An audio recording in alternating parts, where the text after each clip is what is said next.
Continuamos conociendo la República Árabe de Siria y desde Damasco nos trasladamos hacia las ruinas de Palmira. En la película anterior de Damasco cometimos un error a mostrar el hotel como si fuera el Carlton Damascus y en realidad se trataba de este en Palmira. Es el Semiramis Hotel, que es donde nos vamos a alojar.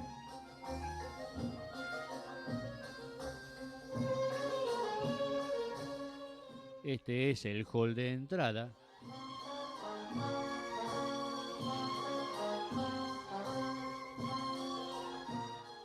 Esta la habitación.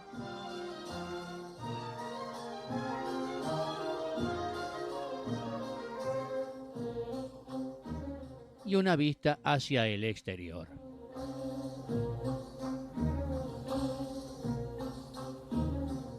Palmira fue una antigua ciudad nabatea en la actual provincia de Homs, que significa ciudad de los árboles.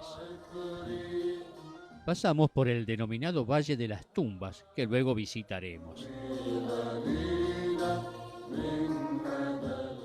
Y ya estamos viendo las ruinas de Palmira.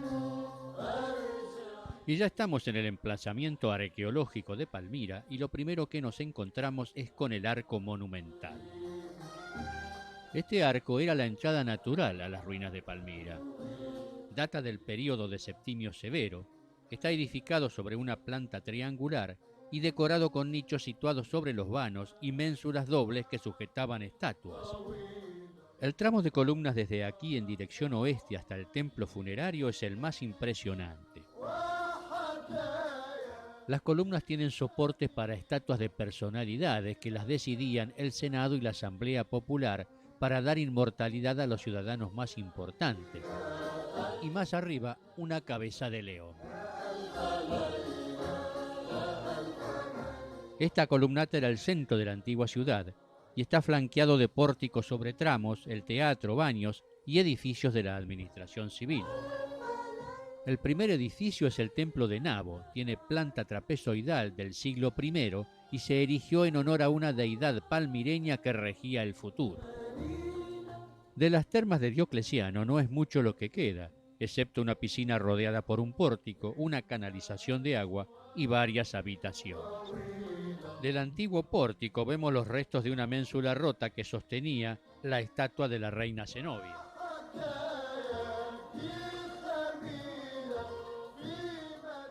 Por aquí podemos ver las canalizaciones.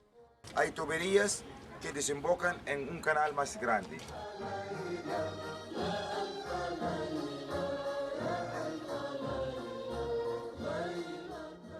Y allá vemos la piscina que está rodeada por el pórtico.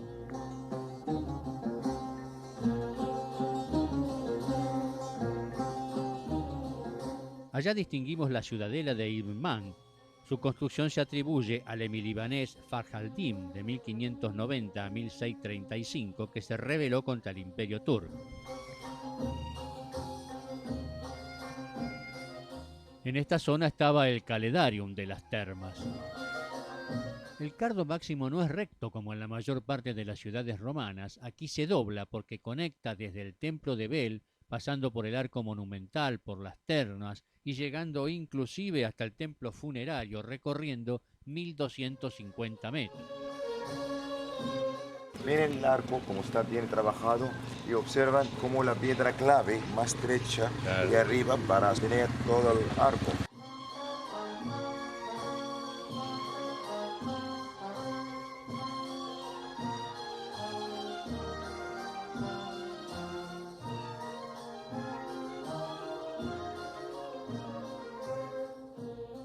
Las columnas tienen inscripciones en griego y en arameo.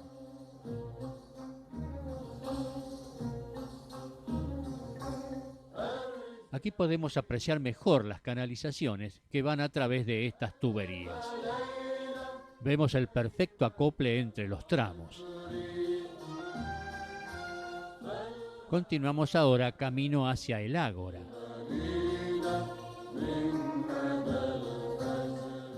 A lo lejos el templo de Baal Shamín y aquí adelante se encontraba la estatua de Zenobia, que junto a su soporte fue robada por los romanos. Cruzamos por el tetrapilón. Sobre una planta cuadrada se erige un grupo de 4 columnas en cada ángulo, donde solo una es la original. Tenía una puerta de 4 vanos de la que solamente se conservan los grandes zócalos sobre un podio cuadrado. Y de cada zócalo salía una columna de granito que sujetaba el entablamento. También se la llamó Plaza Central porque aquí se cruzaban el documano, como vemos, con el cardo máximo que llega hasta el templo funerario que vemos allá al fondo.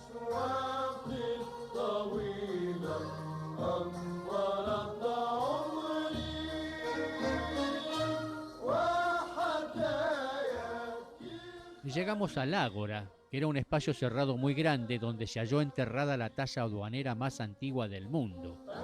No solo era el mercado más grande de la ciudad, también el lugar donde se realizaban los consejos municipales, los grandes intercambios comerciales y se discutía sobre temas políticos. Tenía la forma de una plaza porticada con columnas iguales a las de la vía principal.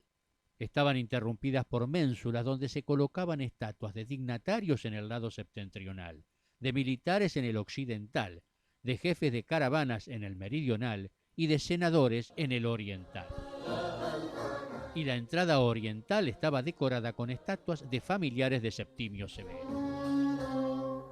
Las inscripciones más antiguas se remontan a la segunda mitad del siglo I, pero la mayor parte de los pórticos se edificó durante el mandato de Adriano. Las columnas se armaban por tramos, para lo cual le introducían metal líquido de la siguiente manera. Y pasa el metal líquido por aquí, se une como se convierte clave entre las dos piedras.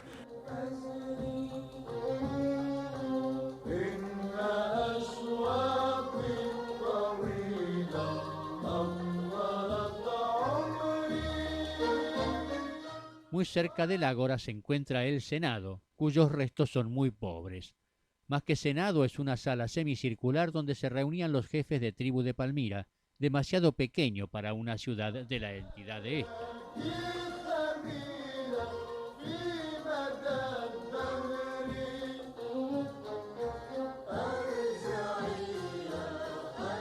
Y nos dirigimos ahora hacia el teatro que queda aquí al lado del ágora y enfrente de las termas.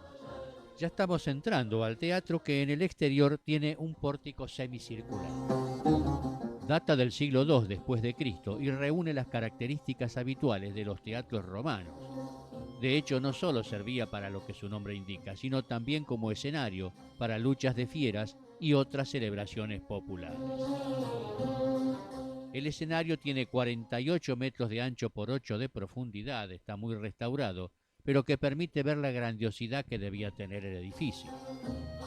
Tiene 13 gradas en forma de semicírculo con capacidad para 4.000 espectadores. El piso de la orquesta está pavimentado con losas cuadrangulares, mientras que la escena presenta 3 exedras, una curvilínea en el centro y 2 rectangulares a los lados. Existían una serie de musas en las hornacinas que se encuentran entre las columnas. Y la orquesta se encuentra separada de las gradas por un muro de 1 metro de alto.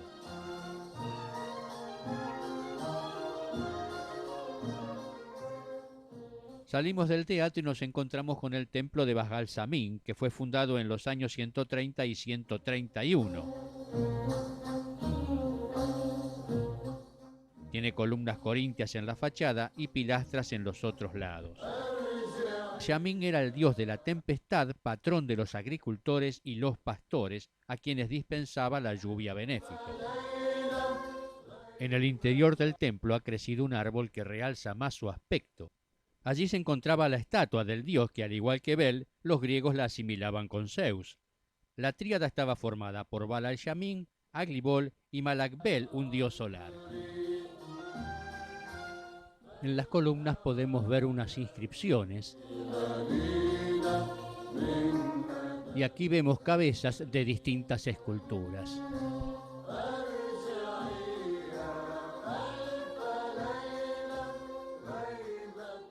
Y nos dirigimos ahora hacia el Valle de las Tumbas. Hay 2 tipos de tumbas, las tumbas torres y las subterráneas. Esta es la tumba de El Abel y vemos que debajo de la ventana tiene representado un sarcófago. Es la más asombrosa de las tumbas torres y data del año 103 después de Cristo. Entramos a la tumba torre de El Abel, que tiene 4 plantas y más de un centenar de nichos. Es la mejor conservada y la que da una mejor idea de para lo que servían y cuál era su uso.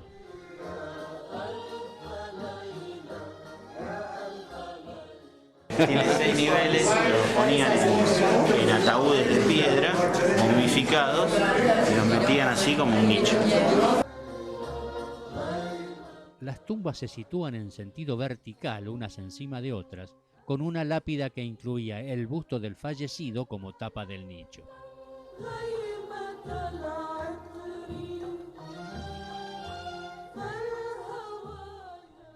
En esta primera habitación vemos que los pilares tienen capiteles corintios.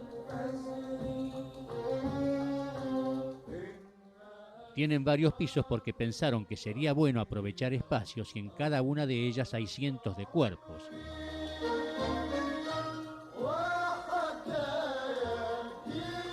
Cada familia tenía su propia tumba decorada con frescos, relieves, dintelas y esculturas. Inclusive algunas cuentan con un pozo de agua para riego de plantas y ritos de purificación.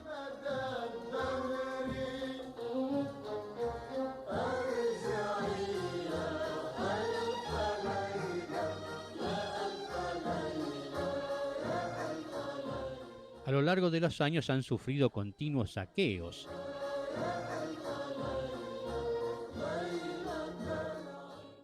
Y la mayoría de aspecto algo toscos tienen formas de torre, pero también tenemos las subterráneas y vamos a visitar ahora la de los 3 hermanos. Bajamos para ingresar a la tumba. Unas originales inscripciones se aprecian encima de la puerta. Las tumbas subterráneas tienen estatuas de estilo mixto romano. Son bustos de mármol que te miran fijos desde 2000 años atrás.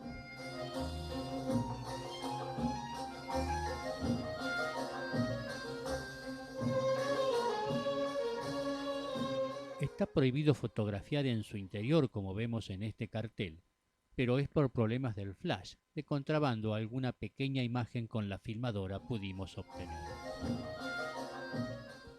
Tiene pinturas con el característico estilo palmirense y muestran los retratos de los 3 hermanos que mandaron construir su mausoleo. Además de los 3 sarcófagos de los propietarios de la tumba a la que dan nombre, más de 400 enterramientos distribuidos de 6 en 6 aparecieron en esta tumba subterránea.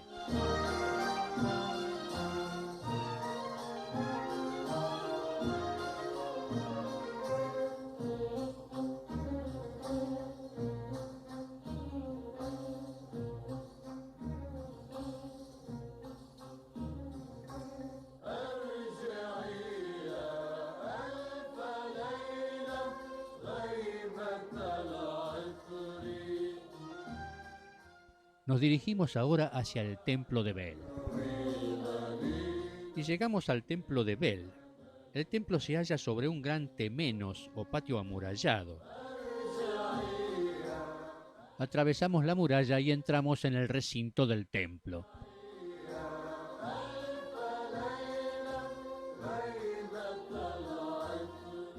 Estaba rodeado por un pórtico de 2 filas de columnas corintias, excepto por el lado en el que está la entrada, donde solamente había una hilera de columnas. La construcción de los pórticos es del año 80 después de Cristo y mediados del siglo siguiente. Vemos el pasadizo hundido a la izquierda, que era para la entrada de los animales destinados al sacrificio. Tenían una rampa que facilitaba la entrada de las bestias.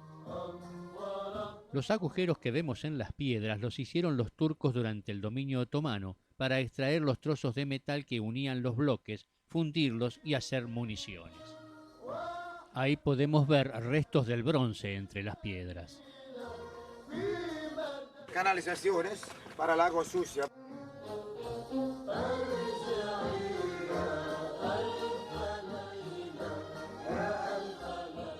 Nos acercamos al santuario que está emplazado sobre una meseta artificial formada por la acumulación de restos arqueológicos que pertenecieron a épocas anteriores a la construcción del santuario. Y es emocionante poder entrar a través de su inmensa puerta, que está decorada con relieves vegetales y con los típicos huevos símbolos de la fertilidad y el poder. Vemos que el templo es muy amplio y tiene una evidente influencia babilónica en su construcción. La misma data del 6 de abril del año 32 después de Cristo.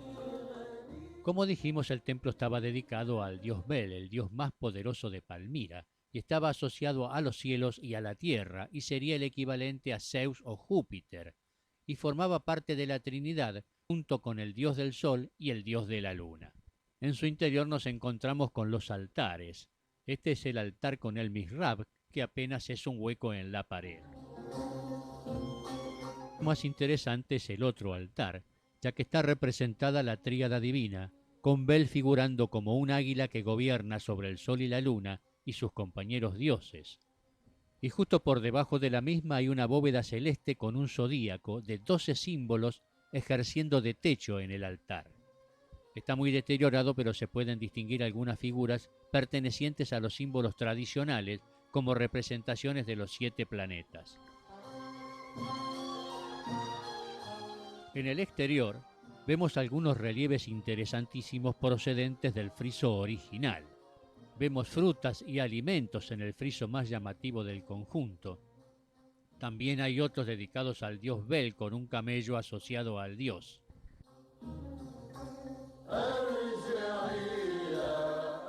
En uno de ellos seguimos el ritual de agacharnos, mejor dicho tumbarnos en el suelo, para poder ver la parte inferior del mismo y encontrar detallados relieves como animales, frutas y decoraciones vegetales.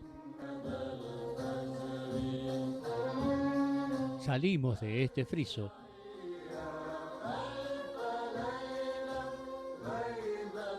y nos volvemos a acostar en el suelo para ver este otro.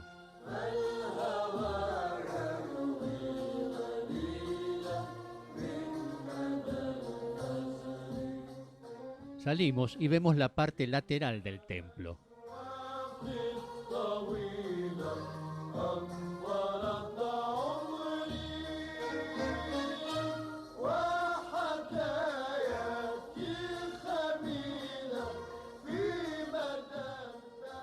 En el suelo vemos más trozos de frisos.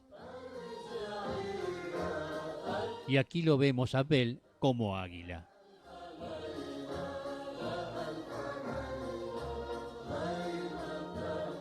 Vemos los capiteles que son únicos en el mundo, son denominados capiteles palmireños y son una variación del corintio.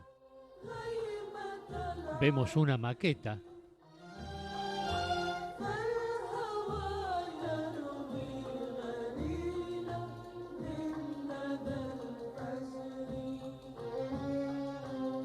y esta era la entrada que ahora se encuentra cerrada. Dejamos atrás el templo de Bel, que tiene como fondo los preciosos palmenares de la ciudad de Palmira, a los que debe su nombre. Desde Palmira partimos para visitar el Crack de los Caballeros, que se encuentra cerca de la ciudad de Homs. En el camino nuevamente pasamos frente a un campamento de beduinos.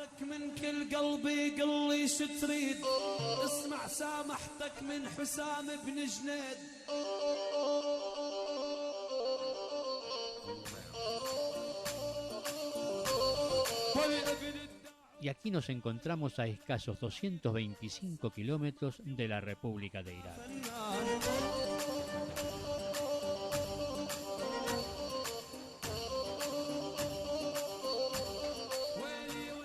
Ahora estamos pasando por Homs, rumbo al Crack de los Caballeros.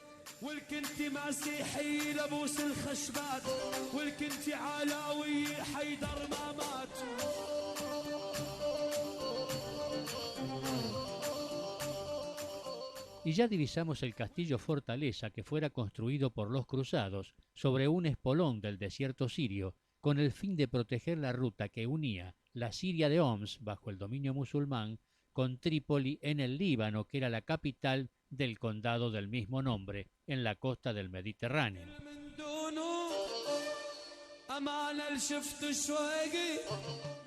Antes de ingresar al castillo vamos a almorzar en este restaurante desde el cual tenemos esta magnífica vista.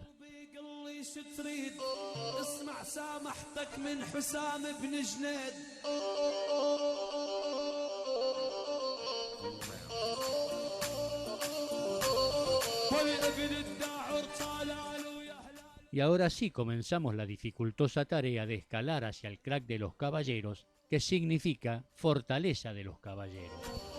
La inscripción árabe sobre la puerta, que es de 1271, conmemora la restauración que Baibars hizo de la fortaleza.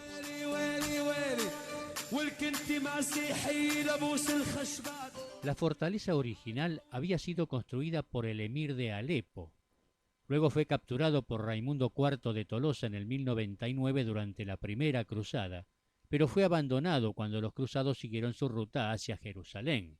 Fue luego recuperado por Tancredo, príncipe de Galilea, en el 1110, y Raimundo II, conde de Trípoli, se lo cedió a los caballeros hospitalarios en el 1142.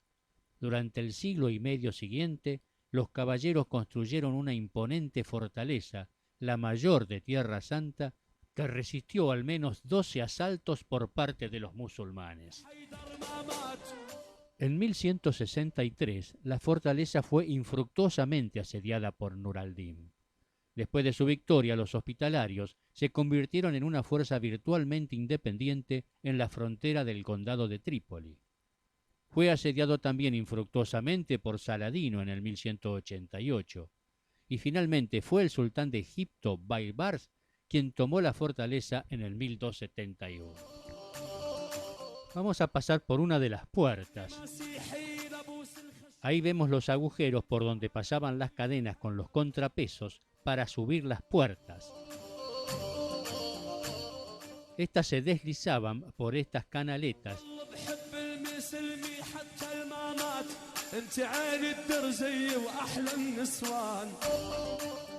y aquel era el espacio hasta donde subía la puerta. Para conquistar la fortaleza, el mameluco Baibars usó una gran estratagema. Mediante una paloma envió una carta falsa al castillo. Decía que la enviaba el gran maestre de la orden hospitalaria ordenando su rendición. La orden, por supuesto, fue obedecida y así los mamelucos se hicieron de la fortaleza. Encima, caballerosamente a la guarnición le dio un salvoconducto para que se trasladara hasta Trípoli.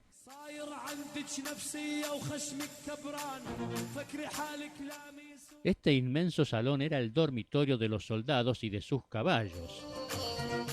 Esos son los huecos en donde armaban un entrepiso de madera. Los animales estaban abajo y arriba en el entrepiso dormían los caballeros.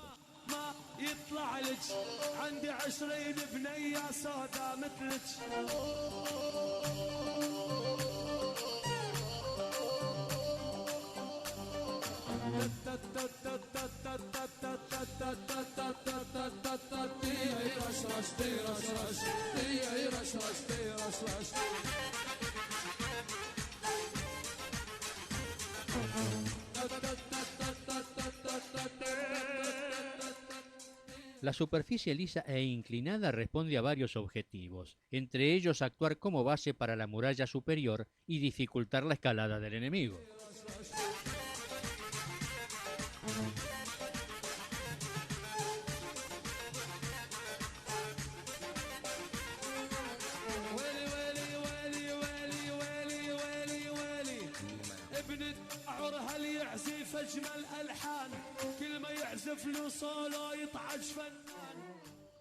Este es el foso que rodea todo el anillo interior de la fortaleza.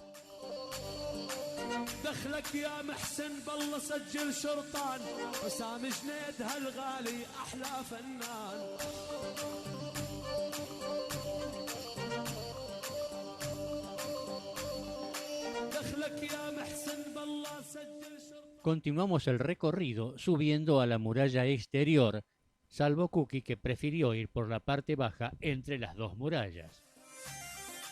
Tiene dos líneas distintas de fortificación. Una es la exterior, que es una muralla protegida por torres circulares, y está el anillo interior, que está agrupado en el lado sur.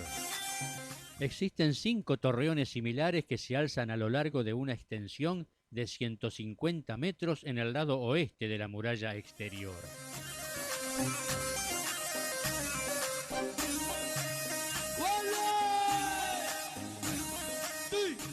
Detrás de esta montaña, Tartus y Trípoli.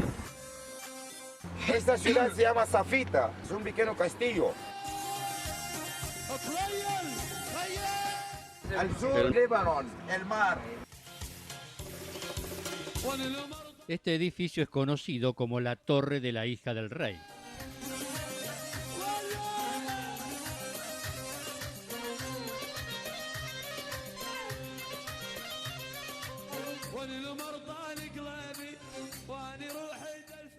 Al espacio abierto que separa los dos anillos defensivos se incorporaron una serie de elementos de defensa que son del siglo XIII. Descendemos nuevamente al espacio que se encuentra entre las dos murallas.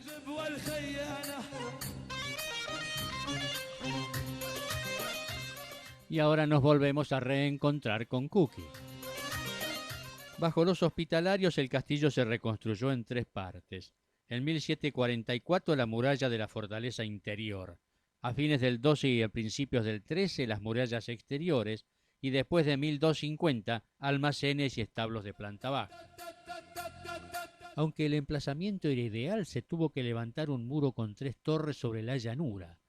Y el problema de la entrada se solucionó haciendo su acceso en zigzag, por lo que el invasor se exponía al fuego defensivo.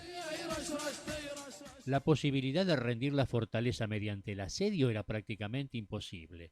Poseía un almacén de 120 metros de largo y almacenes adicionales excavadas en el acantilado, donde se almacenaba agua y alimentos como para mantener por largo tiempo a 2000 hombres. Se estima que podría haber resistido durante 5 años. Aquí vemos la parte de fabricación y almacenamiento de aceite.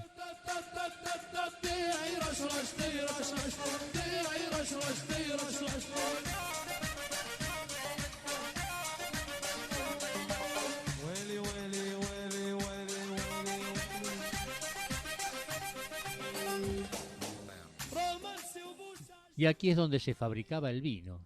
Desde allá arriba, desde 20 metros de altura, se tiraba la uva y con el calor del sol determinaban la dulzura del vino. Esta es la gran sala de los soldados.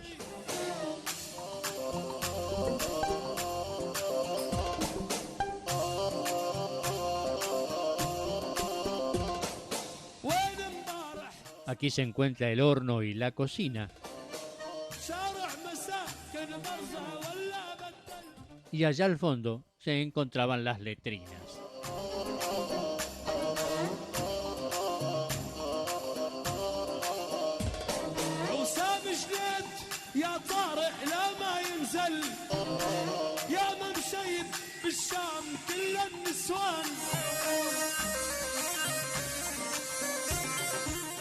Nos dirigimos ahora hacia la capilla que data de la primera fase de la fortaleza hospitalaria, o sea, 1144. Está dividida en 3 intercolumnios y allá vemos el ábside donde se encontraba el altar. Luego se transformó en mezquita y aquí vemos el minrab y también a su lado el minbar. Pueden ver los restos de frescos, miren los arcos estos.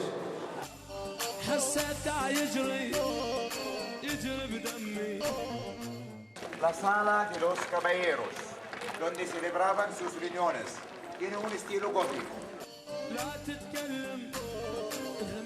Y pueden ver en la entrada de la sala, en la puerta interna, el escudo de Ricardo Corazón de León. La sala de los caballeros o logia es producto de la fase tardía del crack. Es de la segunda mitad del siglo XIII. La planta está dividida por columnas interiores en 7 partes con bóvedas ojivales. Hay 2 puertas que comunican con la gran sala interior que se ve al lado. Las ventanas de esta sala dan hacia el patio. Se utilizaba la famosa mesa redonda, de manera de que todos pudiesen verse las caras.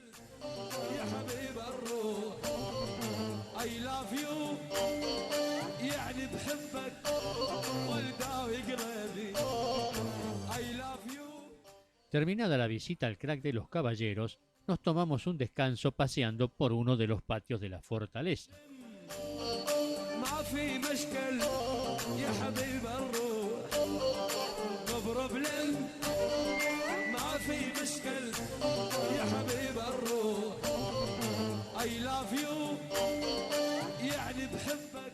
Allá bajando las escaleras vemos las vestimentas típicas de los musulmanes y sobre todo de las mujeres, de negro, con su típico burka, que solo le permite tener libres los ojos. Y ya nos alejamos de la fortaleza y vamos a dirigirnos ahora hacia Alepo, que es la segunda ciudad más grande de Siria.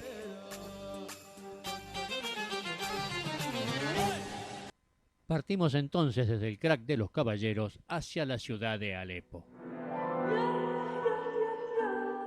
El cartel nos indica que vamos en la dirección correcta. Pasamos por el río Orontes, que alimenta una de las más antiguas presas llamada Al-Rastan, que puede contener 225 millones de metros cúbicos. Al fondo vemos la ciudad de Al-Rastan.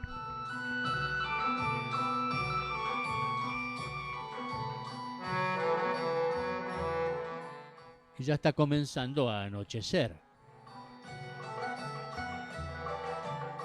Paramos ahora en una plantación de pistacho para conocer el árbol y su fruto.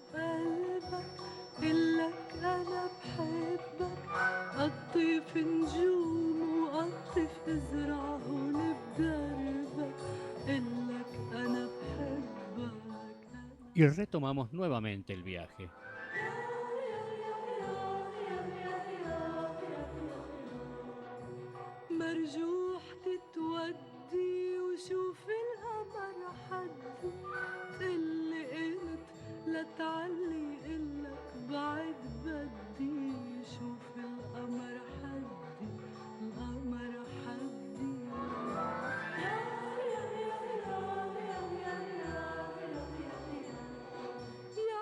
Ya de noche llegamos a Alepo y nos encontramos con todas las mezquitas, algunos edificios y plazas iluminados.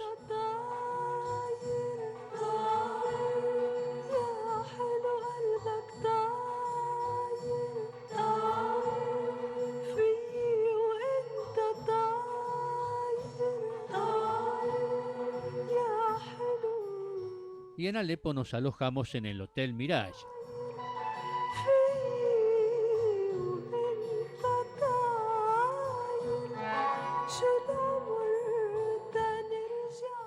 Entramos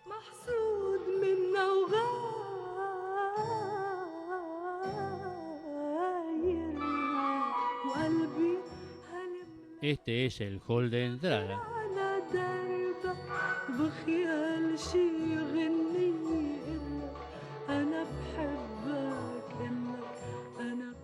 Y esta es una vista de Alepo desde la habitación.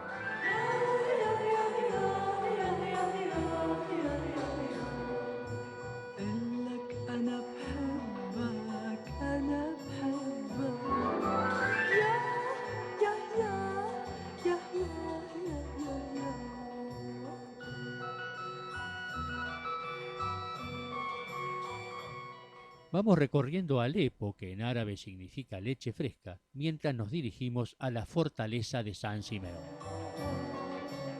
Históricamente se documenta población en la ciudad desde antes del 1800 a.C., según las fuentes de los hititas.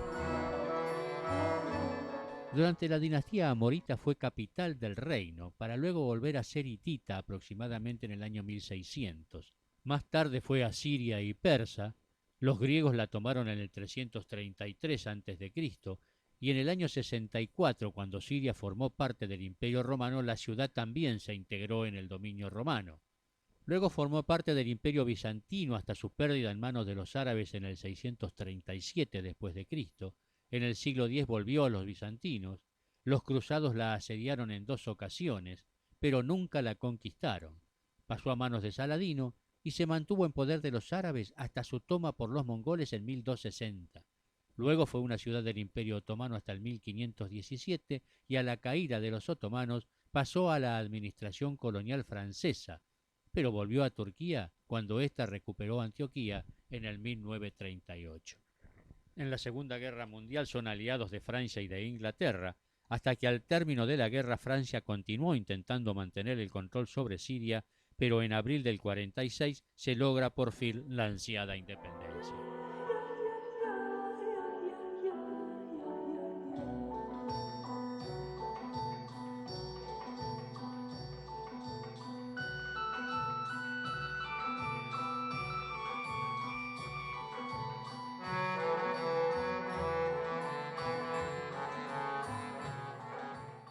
Y llegamos a la fortaleza de San Simeón.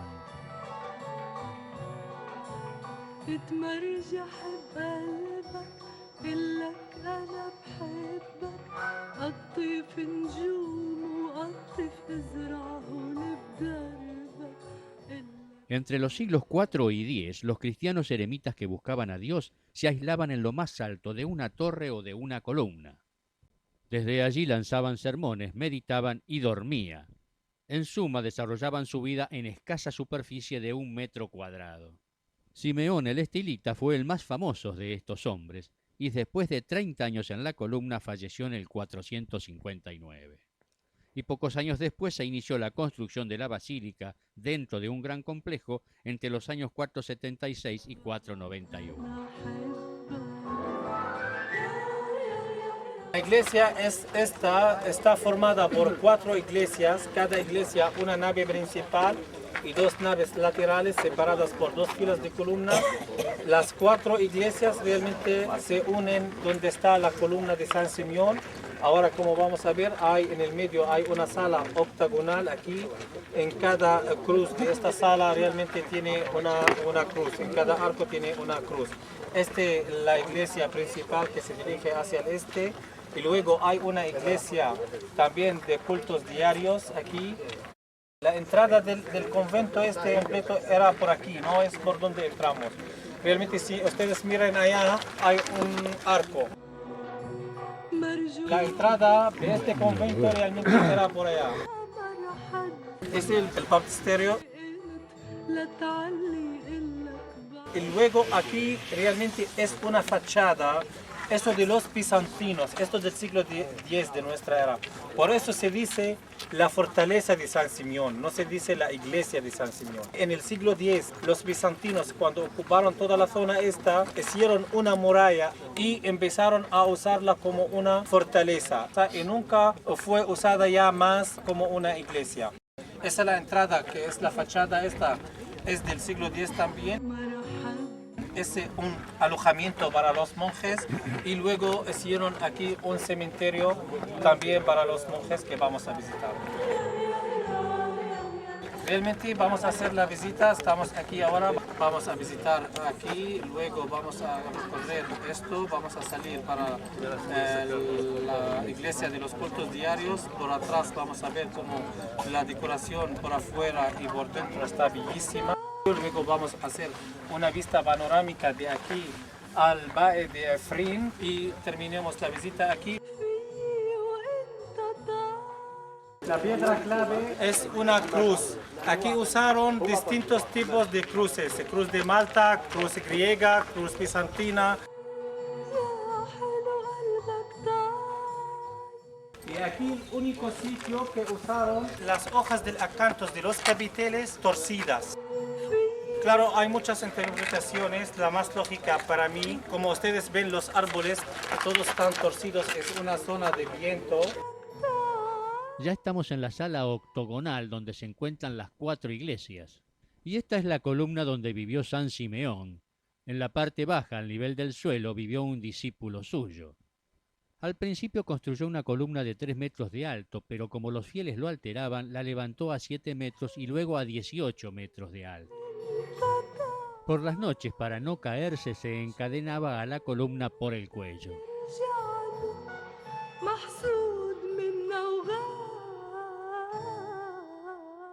Mira aquí la cruz bizantina, mira en la piedra clave.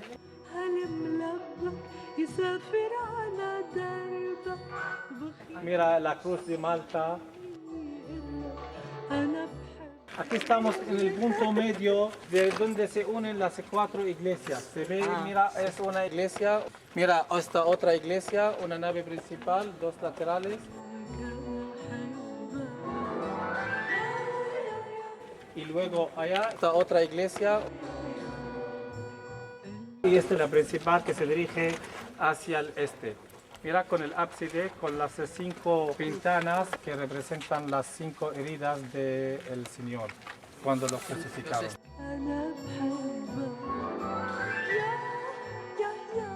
Realmente las piedras es de la misma zona, es de la misma tierra, porque toda la zona esta es de macizo calcáreo. Ustedes lo van a ver en todas estas ciudades muertas, las ciudades del macizo calcáreo.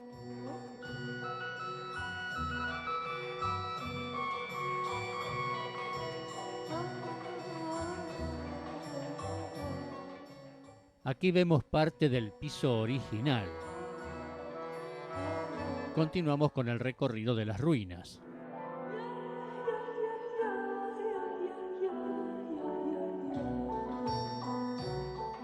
Como esta zona del macizo calcáreo se ha desarrollado por el aceite de olivo y el vino de barras, hay muchas almazaras, prensas de aceite de olivo.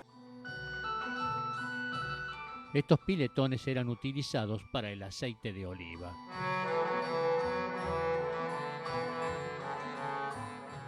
Más atrás vemos lo que fuera el alojamiento de los monjes.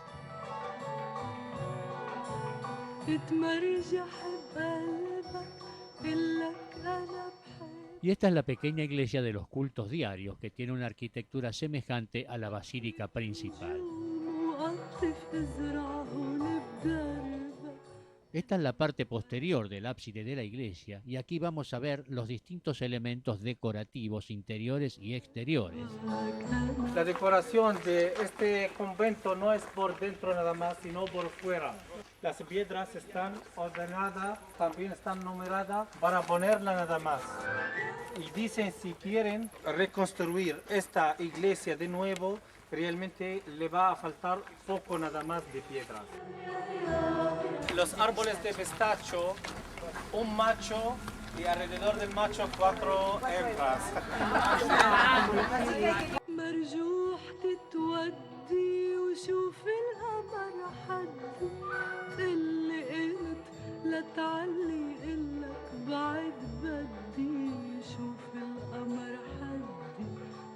Este el cementerio está excavado en la misma roca. Si quitamos la parte del techo y la parte de la fachada, lo resto todo está excavado en la misma roca. Vamos a verlo por dentro.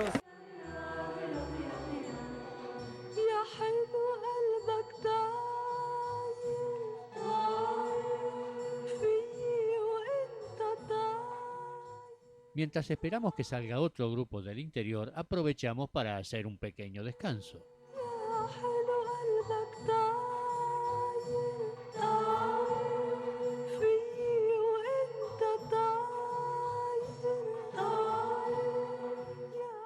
Claro, hemos dicho que está excavado en la misma roca. Lo entierran, luego a los 4 o 5 años cogen los huesos y lo ponen aquí abajo en el osario.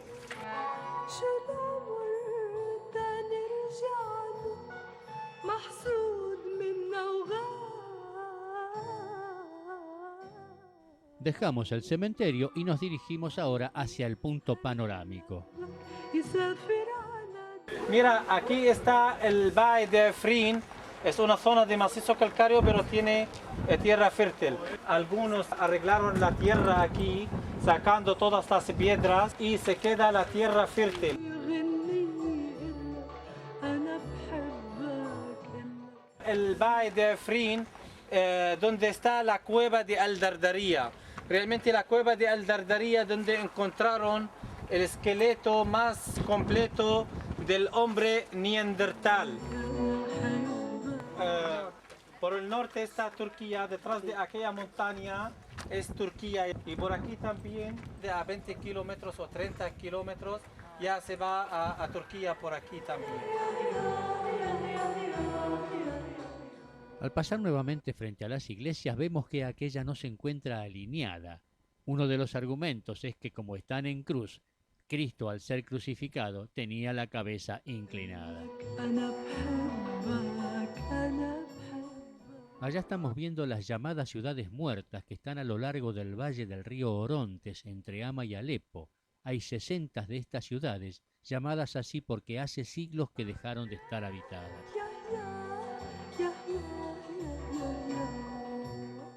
Todas fueron construidas en estilo bizantino y los viernes, que es el día festivo de los musulmanes, las familias pasan el día festejándolo allí.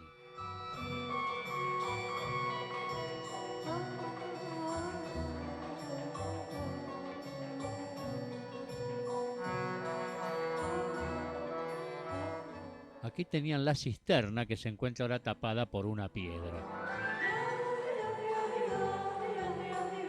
A unos 200 metros al sur se encuentra el baptisterio. Fechado poco antes que la catedral principal, es una de las partes esenciales del complejo de peregrinación.